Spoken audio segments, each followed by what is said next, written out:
Yan. So when I was there 2011, may mga panahon na makaingon ko, maybe this career is not for me.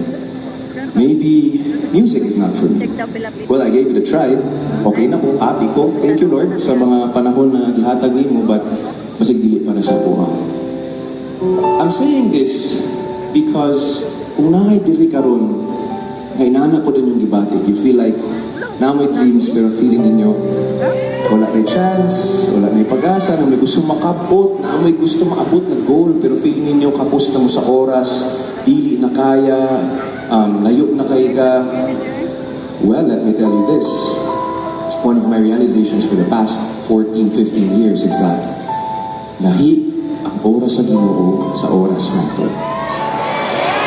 Amen. Tanaw nimo, dili na nimo kaya, well, kaya niya. Sama sa gibuhat niya sa ako. Nga tanan ako pangantoy, tanan ako dreams, tanan ako pangarap, gihatag niya through one song. So, if He can do that to me, He can do that to you. Because what's for you will always find its way to you. So, para sa imuha, para gyud na sa imuha, na ay tama nga timing ang Ginoo para ana. Munang karon, sa una, di na ako ma-imagine doing concerts. I was just a boy writing songs, notebook, guitar sa kwarto. But now, again, we are on our 26th show all around the world doing a concert. Now on our day 2 here in Cebu, a sold-out show. Never have I imagined na may tapo ni sa buha.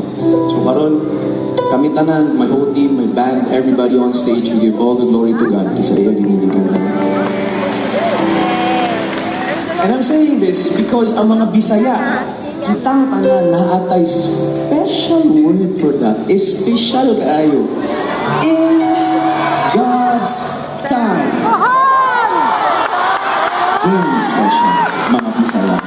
We call it tuhod.